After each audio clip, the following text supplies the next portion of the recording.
Nossos cumprimentos a todos e vamos retornar ao estudo sobre anjo guardião na visão espírita. E vamos seguindo com as perguntas e respostas direcionadas a Divaldo Franco. E vamos à seguinte: qual a missão do nosso anjo da guarda perante uma obsessão? E a resposta foi bem clara, a de um educador.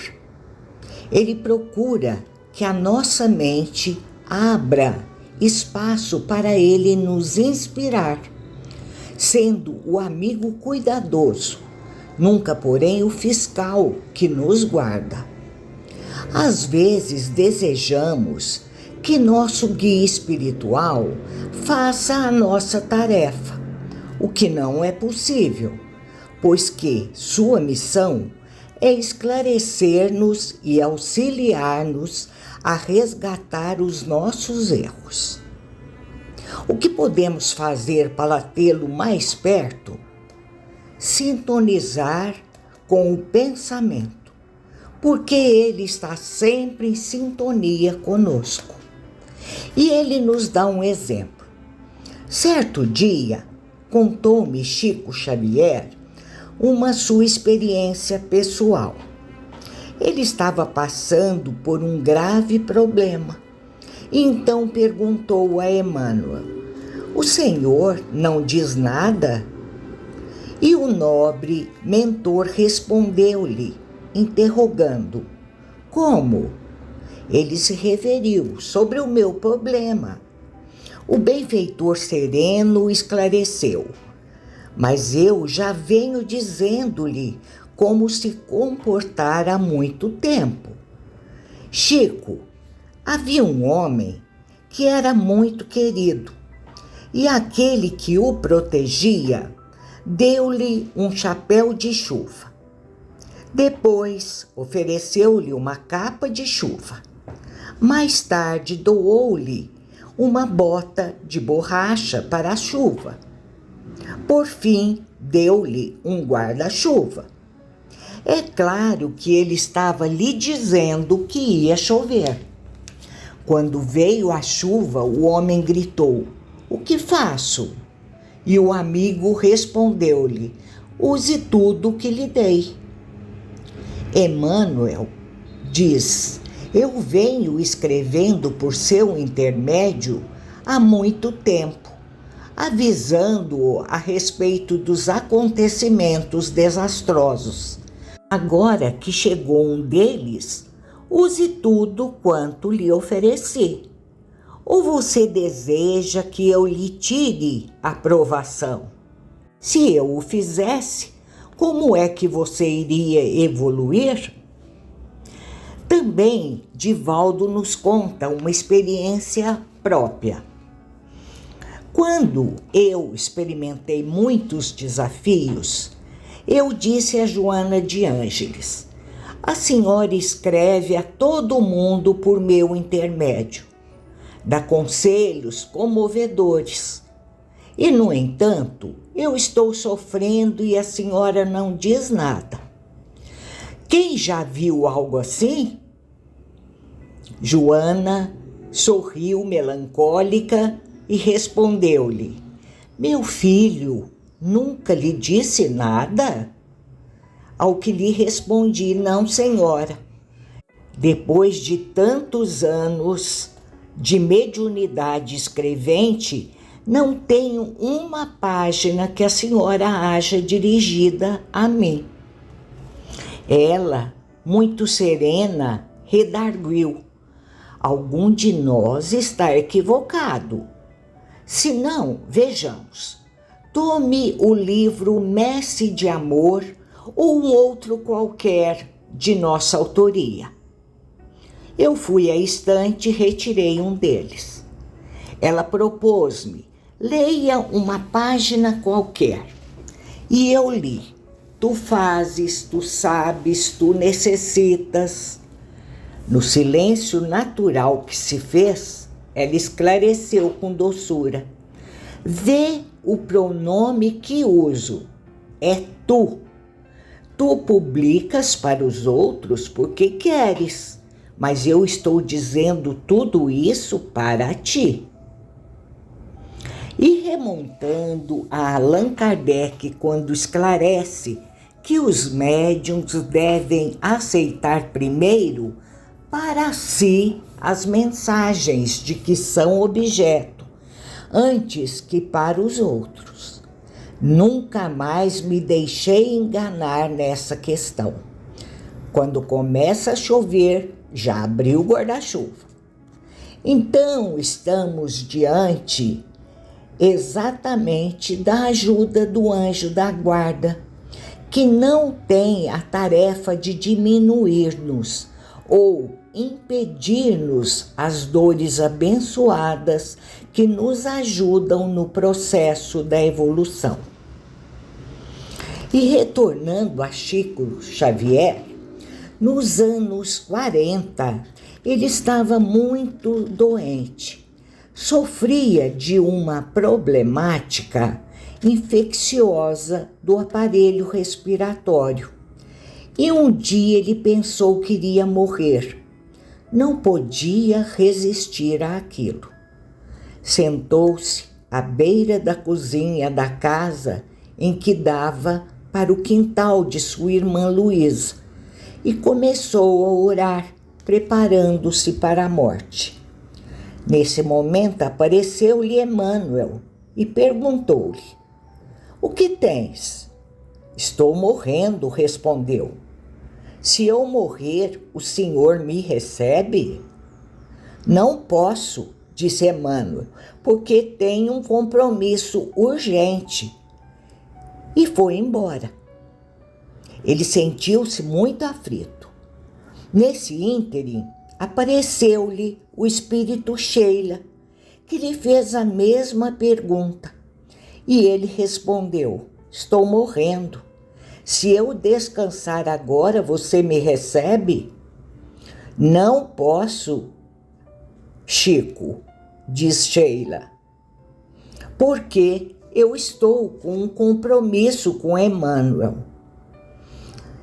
Chico ficou desanimado quando surgiu o doutor Bezerra de Menezes, que lhe indagou: "Chico, o que se passa?"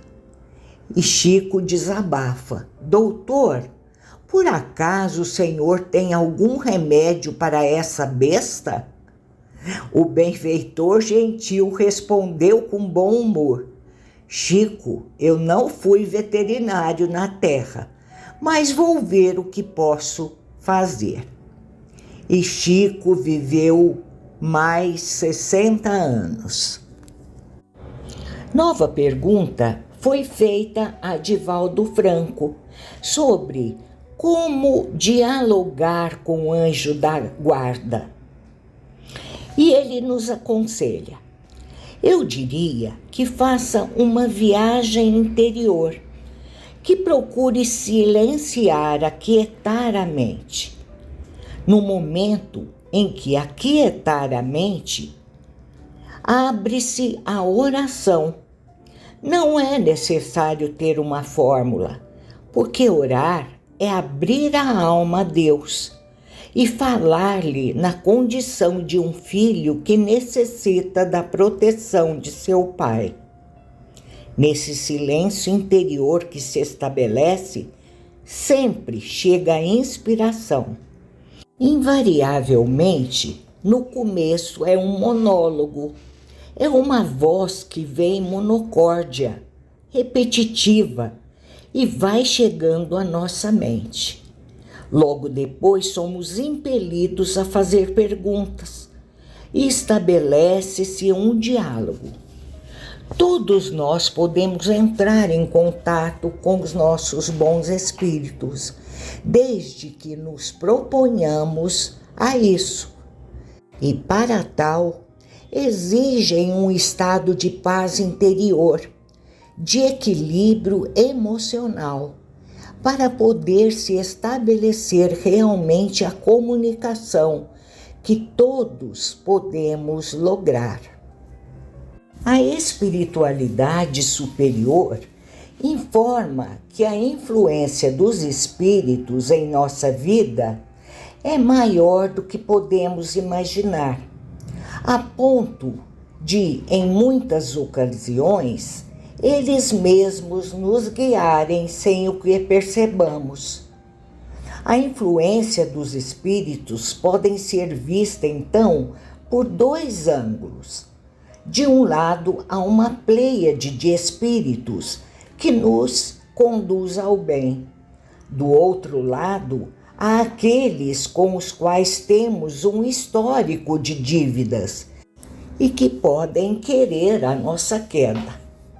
Se estamos aptos a receber tanto as mensagens dos que nos querem bem, quanto a dos que querem o contrário, cabe a nós refletir e decidir. É onde entra o nosso livre-arbítrio.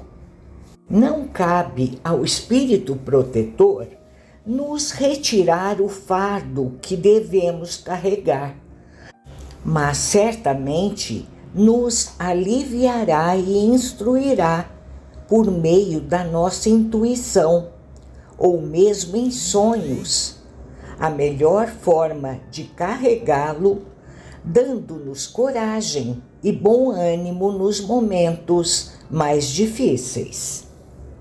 Portanto, o espírito protetor ou anjo da guarda independe de como chamamos. O intuito desse ser é sempre de nos proteger.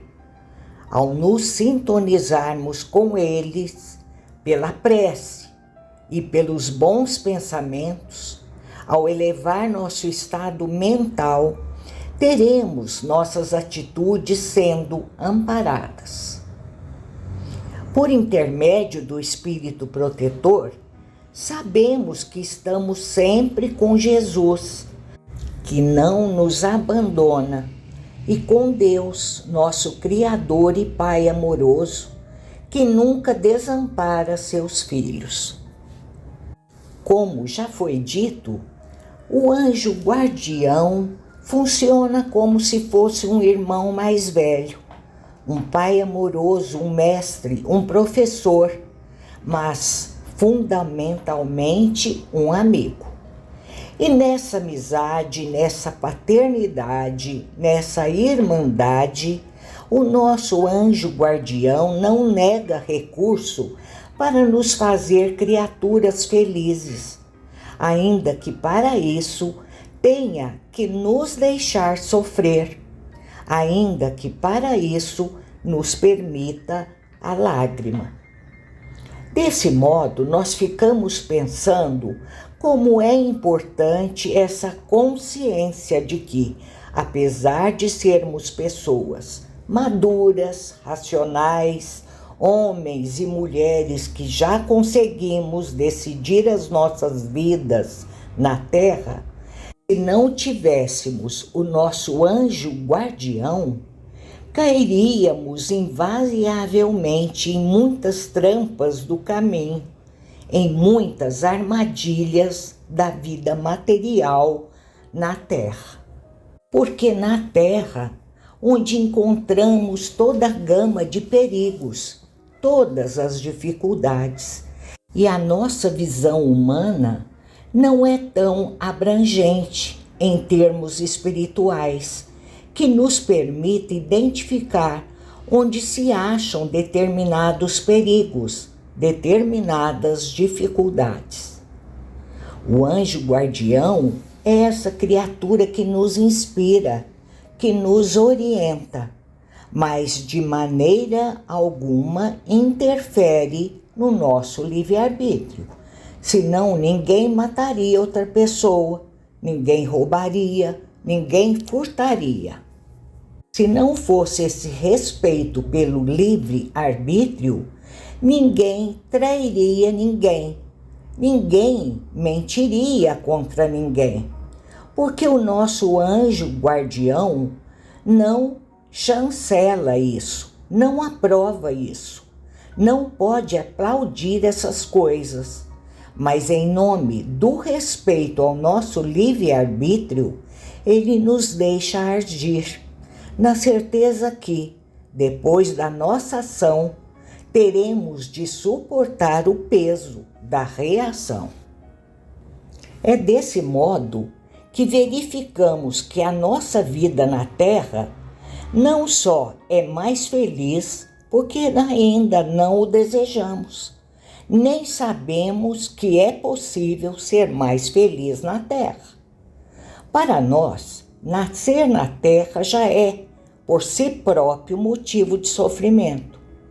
Pouca gente faz a ideia de que a nossa vida no mundo é destinada ao nosso crescimento, à nossa felicidade.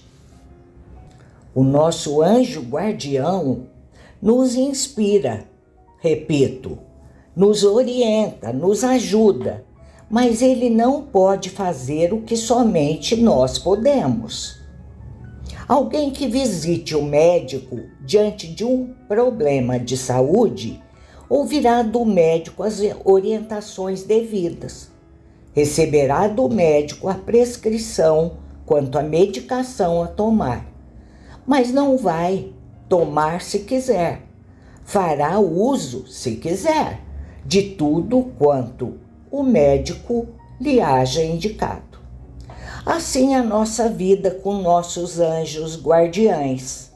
Nós poderemos receber deles toda boa inspiração, mas colocá-la em prática já será a nossa inteira liberdade. Nosso anjo guardião merece, por isso, ser buscado. Procurarmos estreitar os vínculos com ele.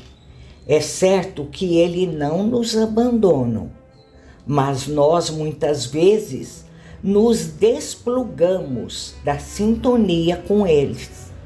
Saímos dessa sintonia com ele e, obviamente, nos sentiremos a sós, um tanto quanto perdidos nessa vastidão do mundo terra. E é tão triste essa sensação de que não temos ninguém, embora tenhamos todos a nosso favor, porque se temos Deus conosco, através da figura de nosso anjo guardião, não precisaríamos de mais nada. Parte dessas explicações finais foram extraídas do programa feito por Raul Teixeira pela Federação Espírita do Paraná, exibido em outubro de 2007. E assim vamos concluindo sobre anjo guardião na visão espírita, desejando a todos uma ótima semana com muita paz. Muito obrigada.